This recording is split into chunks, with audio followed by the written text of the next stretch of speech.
예, 첫 질문인데요. 반갑습니다. 럭키세븐, 기호 7번 민중당 홍성규입니다.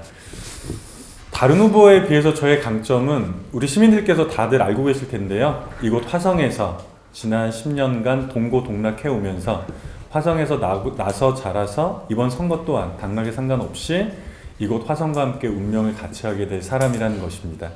우리 시민 여러분들 지난 선거 보시면서 선거가 한번 끝날 때마다 사실은 수없이 사라졌던 이 많은 후보들 기억하실 겁니다. 선거 때면 되면 날라왔다가 또 선거의 당락의 여부에 따라서 사라지는 그런 사람이 아니라 홍성규는 다들 아시잖아요. 열심히 노력해왔던 사람이라는 것. 우리 화성 시민들과 끝까지 함께 갈 사람입니다. 이게 저의 가장 큰 강점이겠죠. 네. 아마 아까 질문 중에 이번 선거 이렇게 말씀하셨는데 벌써 3년이 지났습니다. 이번 선거는 대한민국 촛불혁명 이후의 첫 선거입니다. 그리고 지난 30년간의 정치 질서가 다시 새롭게 재편되는 시기이기도 합니다. 제가 처음에 냈던 명함이 바로 이건데요. 제대로 바꿔보자, 일 시킬 때 됐다. 보통 명함이나 공보물에서는 후보자가 자기 공약을 얘기하거나 후보자가 하고 싶은 이야기를 하는데 저는 이 명함에서는 제가 만나뵀던 시민들의 목소리를 담았습니다. 시민들이 저한테 이렇게 말씀해 주셨거든요. 제대로 바꿔보자, 일 시킬 때 됐다. 촛불혁명 후의 첫 선거기 때문에 제대로 바꿔보겠다는 마음들이 굉장히 크신데 이미 화성은 1번, 2번 왔다 갔다 하면서 다들 바꿔보셨습니다. 이번에야말로 제대로 바꿔봐야 된다. 그래서 진보정당, 민중당, 홍성규다. 그리고 홍성규 지금까지 일해온 거 보니까 선거에서 수없이 떨어졌지만 한결같이 지역에서 주민들과 함께 호흡하고 일하더라. 이제 홍성규 일 시킬 때 된 거 아니냐? 이런 얘기들 많이 하셨습니다. 국회의원에 왜 출마했냐고요? 국회의원으로서 우리 시민들과 함께 일해보고 싶어서 이제 의원으로서 일해보고 싶어서 출마했습니다. 고맙습니다. 일단은 저의 공약은 공보물을 보시면 수많은 공약들 보실 수 있으실 텐데 가장 대표적으로 3가지 말씀드리고 있습니다. 첫 번째는 지역구의 가장 중요한 현안이기도 하죠. 수원 군공항 화성 이전 문제가 이미 수년째 지역에서 가장 뜨거운 이슈가 되고 있는데요. 군공항 이전 백지화 이게 저의 첫 번째 공약입니다. 군공항 이전 이슈가 제기될 때부터 화성시에 있는 범시민 대책위 자문위원으로 같이 싸워왔고 이 문제는 화성만의 문제가 아니기 때문에 경기도 내의 시민사회단체들과 함께 논의를 하면서 함께 일해왔습니다. 이미 답은 나와 있습니다. 경기도 시민사회단체들에서 수없이 논의한 결과는 뭐냐면 수원 군공항은 화성이 아닌 다른 곳으로도 이전이 필요 없고 그대로 폐쇄하면 된다. 이렇게 결론을 내렸습니다. 저희 입장도 역시 마찬가지입니다. 두 번째 공약은 화성 시립병원을 건립해서 공공의료체계를 확충해야 된다는 것입니다. 이미 화성에서는 이 기본적인 공공인프라들, 교육, 문화 이런 얘기들을 하고 있는데 병원이 사실은 가장 큰 문제거든요. 지난 2017년도에 저는 화성시립병원 건립추진운동본부를 만들어서 지역의 시민사회단체와 함께 이슈화 시켰습니다. 그 결과로 2018년도에 이 지역에 나왔던 지방선거의 후보자들이 모두가 다 병원 이야기를 꺼냈었거든요. 근데 아직 시작은 되고 있지 않습니다.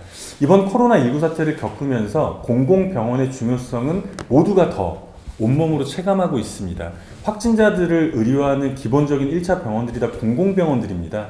그리고 전 세계 보시면 미국이나 유럽이나 선진국이라고 했는데 모든 병원을 영리 중심으로 민영화시키고 나서 대응이 전혀 안 되잖아요. 그래서 의료체계만큼은 대한민국의 공공의료체계를 더 확산시키고 확장시켜야 된다. 이런 주장들이 있는데요. 화성에서는 시립병원 건립으로 공공의료체계를 잘 완비할 수 있도록 그렇게 하겠습니다. 마지막 3번째 공약은요. 다들 한 번도 안 가보신 분은 있지만 한 번만 가보신 분은 없다라고 하는 우리 송산에 있는 공룡알 화석 산지가 있습니다. 이곳에다가 국립자연사 박물관을 유치하자는 것입니다. 이는 제가 지난 2010년 시장 후보로 처음 출마했을 때부터 제기드렸던 문제였습니다. 당시에는 반짝 국립자연사 박물관 유치위원회가 시차원에서 꾸려지기도 했었고 저도 추진위원으로 들어갔었는데 다시 아무 일 없던 것처럼 중단이 되어버렸습니다. 대한민국은 OECD에 있는 국가들 중에서 국립자연사박물관이 없는 유일한 나라입니다. 자연사박물관은 인류와 자연의 역사를 전시하고 교육하는 장인데요. 송산 공룡알 화석산지는 전 세계적으로도 공룡의 화석이 나온 곳은 꽤 있고 발자국 화석들도 보셨겠지만 공룡 알이 100개가 넘는 알이 화석의 형태로 그대로 드러나는 건 거의 전 세계적으로도 거의 유일합니다. 전 세계적으로 자연사 박물관 관계자들이 오셔서 이곳은 자연사 박물관이 입지로는 최적지다 이런 말씀을 많이 하셨습니다. 이곳에 국립자연사박물관을 유치합시다. 화성은 아파트를 더 많이 짓는다고 도로를 더 많이 뚫는다고 이렇게 발전하는 것이 아니라 국립자연사박물관을 통해서 문화, 생태, 관광적인 차원에서도 질적인 도약을 이룰 수 있을 것입니다. 그리고 이것이 서부지역의 올바른 비전이기도 합니다. 일단은 많은 분들이 우려하시는 것처럼 이 코로나19 사태가 단기간 내에 정리가 될 것 같지는 않습니다. 그리고 또 하나 우리가 준비해야 할 것은 코로나19 사태 이전과 이후의 세계는, 지구는 굉장히 달라질 것이다라는 고민을 또한 갖고 있어야 될 것 같습니다. 일단은 빠르게 재난기본소득 논의가 현실화된 것에 대해서는 굉장히 환영하는 입장입니다. 이 코로나19 사태가 우리 생활에 얼마나 큰 영향을 주었느냐면요. 기본소득 문제는 지금까지 민중당을 포함해서 진보 진영에서, 진보 정치에서 계속 제기를 해왔는데 불과 두세 달 전만 하더라도 이게 공식 의제로 오르지 않았습니다. 그러나 코로나19 사태를 겪으면서 이제 기본소득, 재난기본소득 여기에 대해서 반대할 수 있는 사람들은 거의 없어지지 않았습니까? 그래서 저는 이런 진보적 의제들, 우리 서민들의 실생활이 필요한 의제들이 본격화된 것에 대해서, 그리고 문재인 정부를 비롯해서 우리 화성시에서도 적극 수용한 것에 대해서는 대단히 환영하는 바입니다. 그러나 우리가 좀 더 고민해야 될 것은 이후 사태입니다. 한두 달 정도의 기본소득을 가지고 이 코로나19 사태를 견딜 수 있다고 생각하는 사람들은 없습니다. 세계 경제만 하더라도요. 이미 대한민국을 보니까 확진자 수가 굉장히 줄어들었고 전 세계적으로도 방역을 잘하고 있다고 칭찬을 받고 있는데 미국이나 유럽들 보십시오. 이제 시작입니다.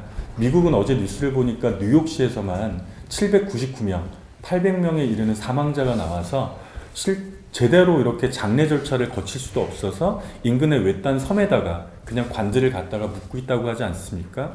굉장히 좀 참담하고 안타까운 상황인데요. 이게 세계 경제에 미치는 영향은 앞으로 1년이 될지 2년이 될지는 누구도 예측하기는 어렵습니다. 그래서 우리는 이 코로나19 사태를 맞으면서 새로운 시대를 예비를 해야 됩니다. 민중당에서 이 코로나19 사태를 당연히 전혀 예견했던 것은 아니지만 민중당은 이번에 당 차원에서 가장 중요한 정책으로 자산 재분배 정책을 제기하고 있습니다. 한마디로 말씀드리면 사실은 작년에 조국 사태에서 이어지기도 했던 것인데요. 출발선이 달라도 너무 다르다 이런 겁니다. 우리 자라나는 청년들의 입장에서 보면 이제 만 18세가 되면 19세가 되면 사회에서 출발을 같이 하게 되는데 부모가 누구냐에 따라서 이 출발선이 너무 다르다라고 하는 거죠. 대한민국 경제의 역동성은 내가 노력하면 나도 충분히 신분 상승을, 계급 이동을, 계층 이동을 할 수 있다. 이런 게 있었는데 지금은 이 계급과 계층의 틀들이 너무 공고화됐다는 겁니다. 그렇다면 우리는 이제 다시 이 기본적인 자산 재분배에 대한 이야기들을 제기를 할 때가 되었고 그 첫 출발이 이 코로나 사태에서부터 비롯되었던 이 재난기본소득, 이게 출발이 아닌가 싶습니다. 최근에 이정희 전 통합진보당 대표가 정말 오랜만에 다시 정치 일선에 나서서 민중당을 지지하는 영상을 찍었습니다. 거기에 화두는 전국민 고용보험제를 제기하셨었죠. 전국민이 건강보험에 가입이 되어 있는 것처럼 전국민이 고용보험에도 가입이 되어 있다면 일시적인 기본소득이나 일시적인 재난기본소득을 넘어서 이 코로나19 사태와 같은 엄청난 사회적인 어떤 재앙들, 변화들이 있었을 때에도 우리 서민들이 특히 가장 취약한 계층들이 가장 큰 직격탄을 맞잖아요. 우리 서민들도 안정적으로 생계를 꾸릴 수 있는 이런 틀들에 대해서 이제 우리 사회는 전 사회적으로 머리를 맞대고 모색해볼 시기가 되었다라고 생각을 합니다. 오늘 무슨 날인가 봐요. 오늘 아마 이 영상은 언제 나갈지 모르겠는데 오늘은 4월 11일이죠. 11일 토요일입니다. 어제부터 사전투표가 이틀째 진행이 되고 있고 토요일이고 대면 접촉이 많이 어렵기 때문에 원래 마지막 주말이거든요. 가장 바빠야 될 시기인데 오늘 사무실에 수많은 분들이 약속 없는 방문을 해주셨습니다. 오늘 이 영상도 사전에 이제 약속이 된 영상은 아니었는데 조금 전에 이곳 향남에 있는 사회단체 협의회에서 오셨었어요. 오셔서 한 30분 정도 이런저런 현안이라든지 다른 이야기들을 나눴는데 한 분이 또 그런 말씀 하시더라고요. 이런 말씀 또 나오는 거죠. 예를 들면 선거가 이제 막바지다.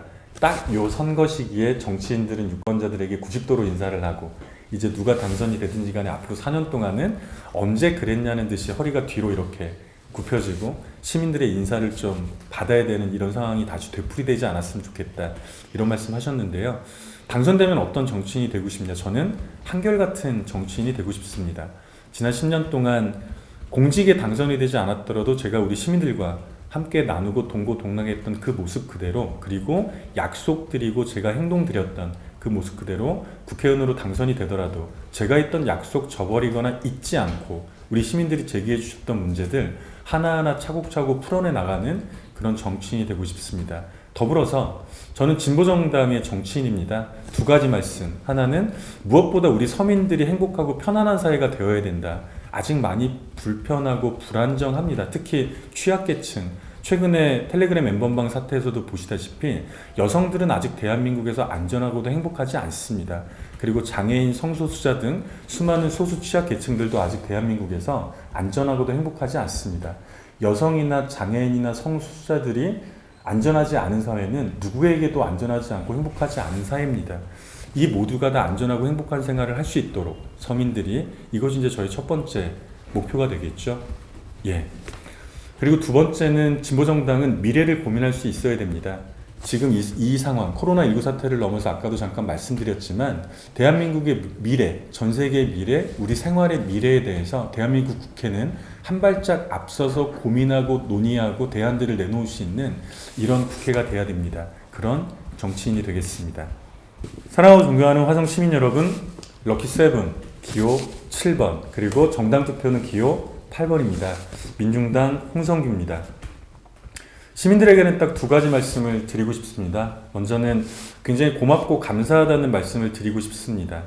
시민 여러분들께서도 저 보면 그런 말씀 많이 하시죠? 인물은 괜찮은데 당을 좀 바꿨으면.